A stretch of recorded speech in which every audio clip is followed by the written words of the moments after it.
Hei, ner aga kareba tumai. Alhamdulillah baik, Min. Komentar tergokil kali ini datang dari partner kita Riswanto 3814. Ciri khas intonasi yang kalem membuat abang cocok membawakan film kisah-kisah romantis sedih Korea. Sukses terus ya om dalam berkarya. Oh amin amin. Nih pantun buat beliau burung kutilang burung unta. Ada keajakan ngopi bang Riswanto?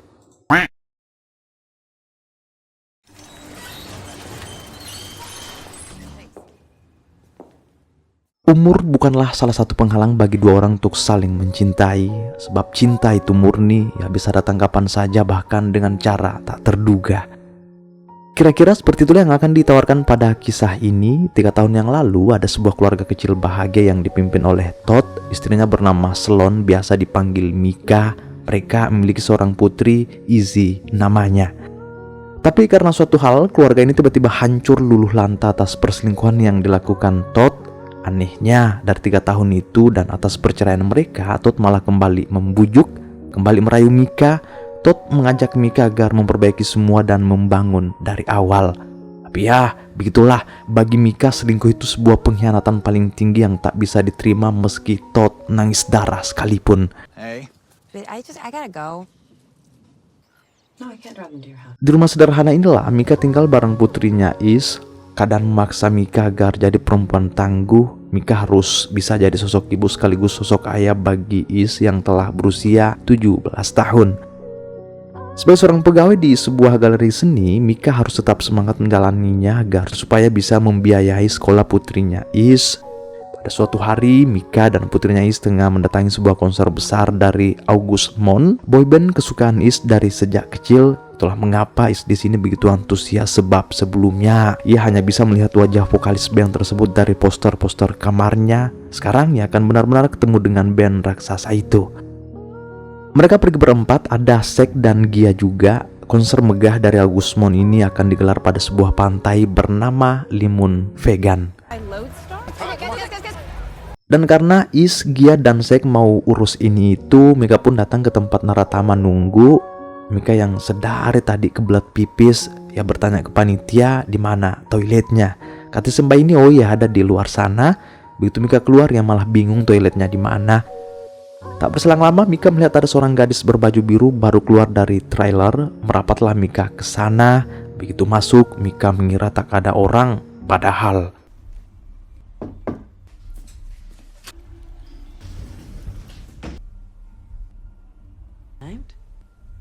tak disangka-sangka sekali ternyata pemilik trailer ini adalah vokalis utama August Mon, Hayes Campbell namanya, akrab disapa Hayes, idaman berat putri Mika, si Is.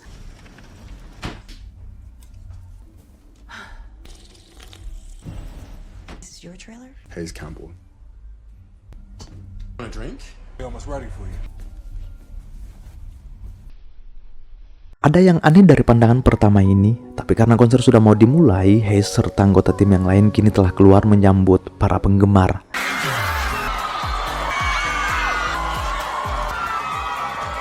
Tak kalah antusiasnya Hayes bisa melihat langsung pria yang ia idam-idamkan selama ini. Hayes merespon mereka dengan amat santun dan ramah. Bahkan Hayes sempat bertanya ke Is, "Kau pasti putri dari Mbak Mika, ya kan?" Kini pertunjukannya telah dimulai. Suara gemuruh dan sorai para fans pecah melihat band raksasa ini tampil dengan sangat memukau.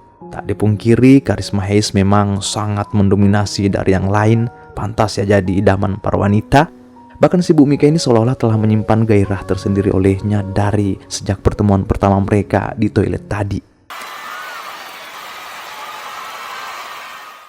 Mika ke Limun Vegan sebenarnya bukan hanya sekedar menemani putrinya Is untuk nonton konser August Mon, tapi juga untuk merayakan ulang tahunnya yang ke-40.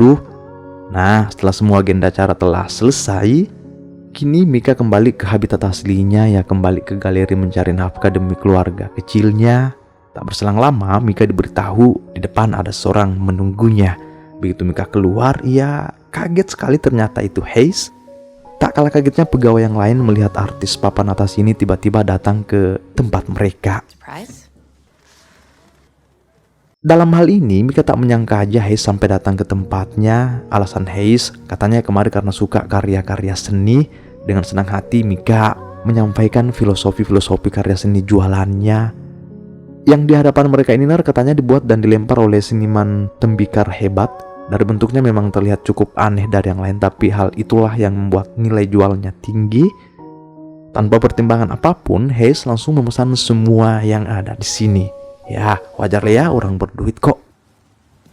I want it in my home. Okay. Dan mungkin karena Hayes ingin hal lebih, ia bertanya ke Mika apa ada tempat lain yang lebih damai selain di sini. Spontan Mika berucap, iya, gudang di Glendale. Dengan seduh, Hayes minta diajak ke sana sekarang. Kata Mika, boleh. Nah, agar bisa menghindari para wartawan di luar sana, Mika menyarankan Hayes agar menaiki mobilnya aja di belakang galeri.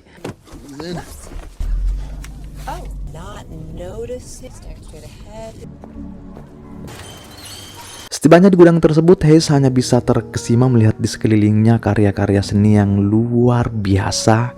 Di sini Mika memperlihatkan lukisan terbaik sahabatnya. Lukisan ini dinamai Bukalah Aku. Hayes bertanya, kenapa engkau begitu mengagumi lukisan ini? Apa yang engkau rasakan saat menatapnya? Pada pertemuan singkat ini, Mika juga mulai menanyakan latar belakang Hayes. Ternyata si Hayes ini keturunan Inggris. Hal yang paling membuat Mika penasaran, kenapa bisa Hayes ini sampai mau kenal dengan orang biasa sepertinya. Kata Hayes, ya karena kamu itu luar biasa. I think you're smart. You're hot or whatever. Semakin tak dipungkiri, atas perkenalan mereka, Hayes dan Mika ini sepertinya diam-diam saling mengagumi. Dan karena Hayes tak ingin mengakhiri kesempatan ini begitu cepat, sepulangnya dari gudang, Hayes mencoba mengajak Mika jalan ke hotelnya. Tahu-tahu Mika menolak sebab hotel itu cukup populer katanya. Mika takut sampai dilihat orang lain sebab ada image yang harus dijaga. Siapa Hayes, siapa Mika, ya kan Ner? Nah, agar lebih amannya, Mika mengajak Hayes ke rumahnya aja, sekalian akan dibuatkan roti lapis. Here we are. Perfect. It's Di sini hanya ada mereka berdua. Kebetulan Is sedang ada agenda kemah. Kata Mika, semoga bisa merasa nyaman di tempat sederhana ini. Sambil dibuatkan roti lapis, Hayes mulai bertanya-tanya, sedekat apa engkau dengan Is? Kata Mika, oh dia putriku dan aku ibunya. Antara ibu dan anak pasti ada pertengkaran, namun bagaimanapun dia tetap kesayanganku. Begitu Mika mulai bertanya soal perjalanan karirnya Hayes, obrolan pun makin asik, suasana makin terbangun. Hayes memberitahu, untuk sampai di titik ini, aku telah melewati banyak luka dan tanpa dukungan dari orang tua, sebab orang tuaku cerai saat aku masih kecil. very good. Thank you. Seraya menikmati buatan roti lapis Mika, Hayes bahkan mulai berani bertanya lebih dalam, mempertanyakan bagaimana dengan ayahnya Is, ia di mana sekarang. Memang ini ialah pertanyaan cukup berat, namun Mika akan tetap menceritakan semuanya bahwa dirinya ini telah dikhianati, telah diselingkuhi. Liked each other. Heads down. And then one night, her name was Ava. He was in love. We're not all Daniel. I see that.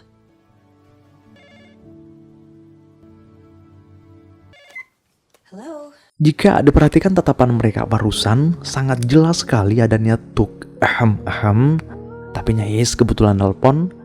Sambil menunggu Mika, Hayes mencoba memainkan piano yang ada di sana, yang ternyata ini semakin membuat Mika tertarik. Perlahan Mika berjalan menuju Hayes, dan dari sinilah semuanya tak tertahankan. What is that song? No reason. I like it. Yeah. All for you. Mother. No. Memang Mika mengakui jika dirinya telah terpesona, bahkan ia sampai mau melakukan hal menggeliat di bawah bulu itu. Namun ya, Mika juga paham jika perbuatan ini sangat tak wajar. Di sampingnya juga sudah berumur katanya, sementara Hayes masih berondong ya kan. Apalagi kalau ini sampai diketahui oleh anaknya Is yang jelas-jelas penggemar beratnya Hayes. Itulah mengapa Mika lebih mengutamakan logika ketimbang nafsunya, lalu menyuruh Hayes agar segera pergi dari sini. You're you and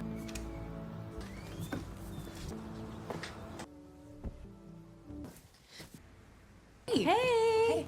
Are you okay? So? All right, and I'm packing. Entah apa alasannya Hayes menyimpan jam tersebut, namun yang pasti ia telah berkata jujur pada Mika jika ia telah terpikat.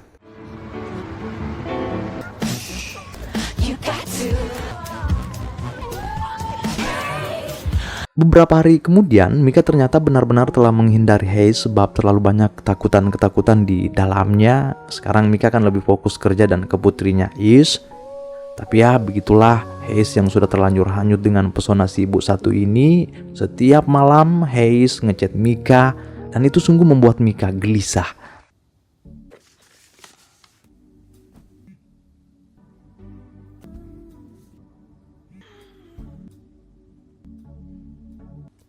Entah di akhir pekan nanti Mika akan memenuhi ajakan Hayes di Hotel Access New York atau bagaimana, namun yang pasti Mika sudah tak bisa membohongi perasaannya.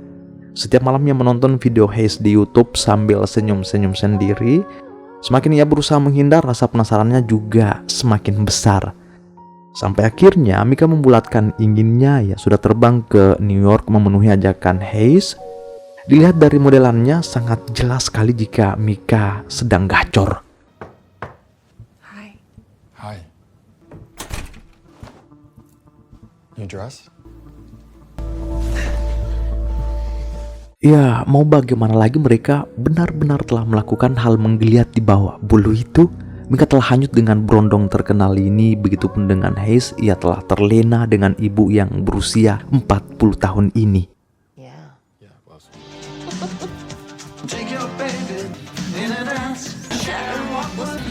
Mika memang sudah cukup tua, namun daya tariknya luar biasa menarik. Itulah yang membuat Hayes terpikat tanpa ia sadari jika hubungan mereka ini sebenarnya akan sangat bahaya bagi popularitasnya. Begitupun dengan Mika jika putrinya Is sampai tahu bahwa ibunya ini sedang memiliki hubungan rahasia dengan Hayes. Dan karena kebetulan legenda kemah Is berjalan sebulan, Hayes pun mengajak Mika lanjut berlibur dan menyuruh Mika berpura-pura jadi konsultan seninya aja ke anggota band yang lain jika terjadi apa-apa. People will say. I don't care what they say. Hey, everyone. Dalam penyamaran ini, Mika harus pintar-pintar menjalankan perannya. Selama beberapa hari ke depan, Hayes akan melakukan tur di berbagai negara, di Jerman, Italia, Prancis, Indonesia, dan masih banyak lagi. Atas kehadiran Mika, program tur Hayes sangatlah jadi berwarna, penuh semangat, tanpa Hayes sadari jika dari awal sebenarnya sudah ada yang mencurigai hubungan mereka. That was reckless. Still Paris. It, Quiet.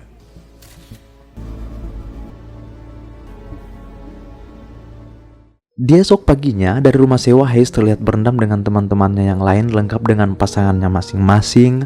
Lalu Mika sendiri melihat pasangan teman-temannya itu pada berbodi gitar Spanyol, langsung insecure dengan kulitnya yang sudah usang dan mulai keriput. Mika terpaksa tak mengenakan bikini dan beralasan pada mereka jika ia memiliki riwayat kanker kulit keluarga. Memang berat sih ada di posisi Mika, namun siap tidak siap, ia harus siap menerima resiko ke depannya. Dan memang dari sinilah semua ketakutan-ketakutan itu muncul. Mika terlihat mulai tak nyaman di lingkungan Hayes yang menjadikan dirinya sebagai bahan candaan, serta memiliki dunia yang berbeda, yaitu dunia emak-emak. Yang paling menyedihkan bagi Mika tuh ketika mereka mengungkit-ngungkit hubungan Hayes dengan seorang artis terkenal asal Swedia bernama Hanna. Ia perfect dalam segala hal dan belum keriput katanya. Pedih pak. Well, guy in his 20s. Where your fuckboy move? you're so afraid of. Pool with your friend. I don't think you ever even get. I do. Okay, well. Begitulah akhir kebahagiaan mereka. Mika telah merasa dipermainkan dengan Hayes. Ternyata di luar sana Hayes punya banyak wanita. Ini sangat memalukan bagi Mika dan memutuskan mengakhiri semua. Mika telah kembali dengan hati yang kecewa, apalagi jika ingat cemooh teman-teman Hayes, ya kan? Mika merasa benar-benar telah terjebak dengan keadaan. Sementara itu Todd juga tiada henti-hentinya mencari simpati Mika, bahkan ia menghadiahi mobil, namun bagaimanapun Mika tak akan pernah mau rujuk kembali. Besok paginya Mika jelas berharap hal-hal baik menyambut, namun ini malah datang kabar buruk dari Hayes di mana hubungan mereka telah menggemparkan media sosial.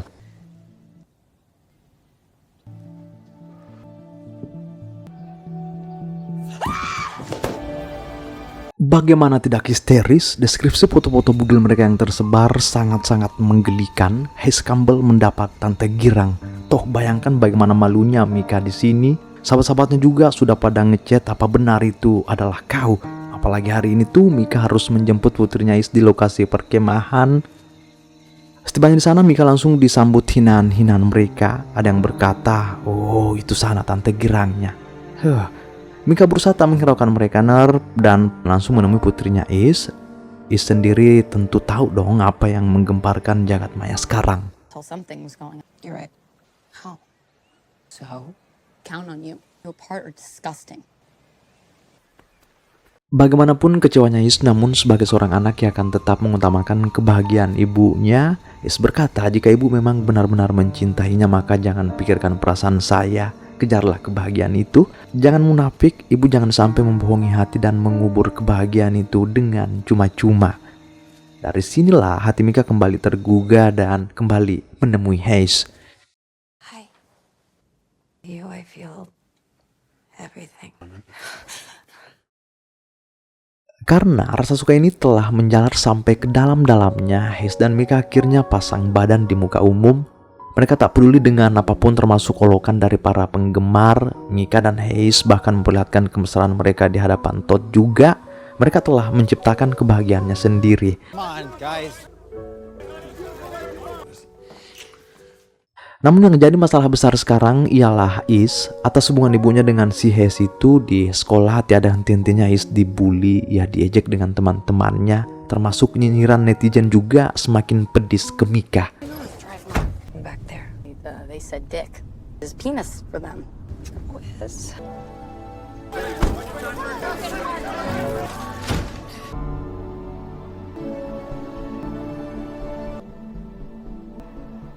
Pada akhirnya Mika mulai merasa jika ini terus dipertahankan maka ia bisa-bisa jadi gila nantinya. Komentar para netizen juga sudah sangat menjijikkan. Tante girang lah, keluarga busuk lah, ibu ini, ibu itu. Kedepannya pasti akan terus jadi racun bagi keluarganya. Dan jalan satu-satunya yang harus diambil Mika ialah mengakhiri semuanya. I'm so... I can't do this anymore. Hey. It is insane. Much for her. Okay. Jujur, atas keputusan Mika itu sangat menyakitkan bagi Hayes, padahal ia sudah mengorbankan segalanya termasuk karir. Hayes sama sekali tak pernah mempersalahkan latar belakang keluarga Mika serta usianya, karena memang dasarnya ialah cinta. Nah, di saat Mika mulai berusaha menghindar, namun Hayes terus mendatanginya. Untung-untung Mika mau membukakan pintu. Sambil berlinang air mata, Hayes datang hanya untuk menyampaikan "I love you Mika." Namun apa kata Mika, "Hidupmu akan jauh lebih indah jika tak bersamaku." Yang ternyata itu hanya sekedar kata-kata. I love you too. I'm so sorry.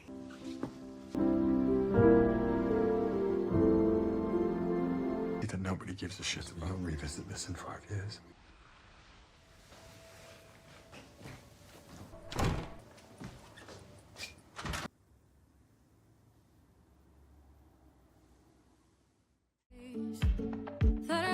Kini 5 tahun telah berlalu, Hayes telah kembali ke negaranya Inggris.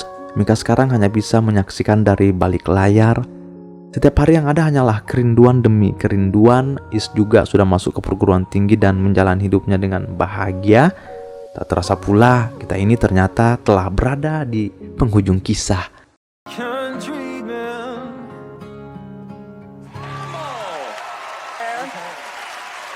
My last legs, I think.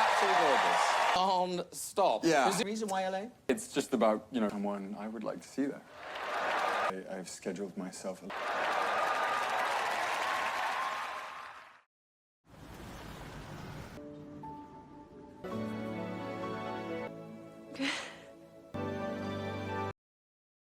Kini telah usai.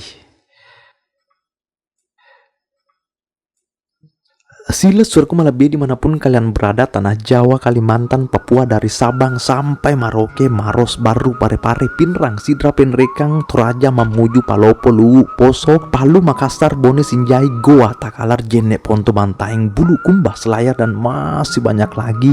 Jangan lupa subscribe. Terima kasih sedalam-dalamnya telah menyempatkan diri mampir ke channel sederhana ini. Selamat bersua di video selanjutnya. Bye.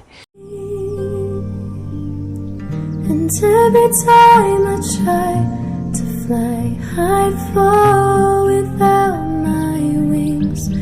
Feels so small. Guess I need you, baby.